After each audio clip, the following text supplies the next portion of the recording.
கிறிஸ்துவுக்குள் பிரியமுள்ள சகோதர சகோதரிகளே, பலன் தரும் தெய்வன் எபிசோட் 1664 கர்த்தரை துதிக்கிறேன்.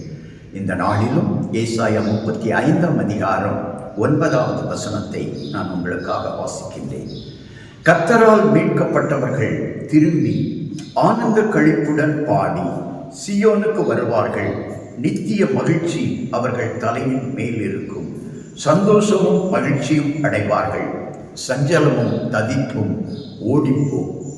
இன்றைக்கு உங்களை தேடி வருகிற வார்த்தை, உன் சஞ்சலமும் உன் தவிப்பும் ஓடி போய்விடும், சந்தோஷமும் மகிழ்ச்சியும் உன்னை தேடி வரும்.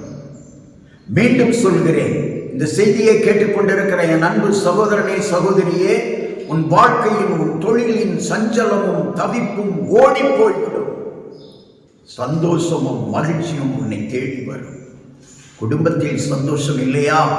வேலையில் சந்தோஷம் இல்லையா? தொழிலில் சந்தோஷம் இல்லையா? ஆண்டவருடைய வார்த்தை உனக்காக வருகிறது. சஞ்சலமும் தவிப்பும் ஓடி போய்விடும். எப்பொழுது தெரியுமா? நீ கர்த்தரால் மீட்கப்படுகிற பொழுது, இயேசுவினிடத்தில் வருகிற பொழுது அவர் உன்னை மீட்பார். அவர் உன்னை மீட்டு உனக்கு ஆனந்த சந்தோஷத்தை கொடுப்பார். தேவனிடத்தில் வருவாயானால், இயேசுவிடத்தில் வருவாயானால், உன் சஞ்சலமும் தவிப்பும் ஓடி போகும், சந்தோஷமும் மகிழ்ச்சியும் தேடி வரும். கண்களை மூடி ஜெபிக்கலாம். எங்களை நேசிக்கிற நல்ல தகப்பனே, இன்றைக்கு யார் சஞ்சலத்தோடு தவிப்போடு வாழ்ந்து கொண்டிருக்கிறார்களோ அவர்களுக்கான வார்த்தையை தந்திருக்கிறேன். மகனே, மகளே, சகோதரனே, சகோதரியே, உன் சஞ்சலமும் தவிப்பும் ஓடி போய்விடும். உன் சஞ்சலத்திற்கும் தவிப்பிற்கும் முடிவு காலம் வந்துவிட்டது. காரணம், நீ இயேசு கிறிஸ்துவால் மீட்கப்பட போகிறாய்.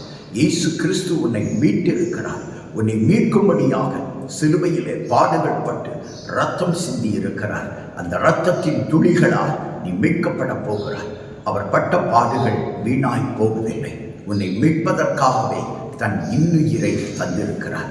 அப்படி இயேசு கிறிஸ்துவின் மூலமாய் நீ மீட்கப்பட போகிறாய். ஆசீர்வாதமாய் இருக்க போகிறாய். சஞ்சலமும் தவிப்பும் ஓடி போய்விடும். சந்தோஷமும் மகிழ்ச்சியும் உன்னை தேடி வரும்.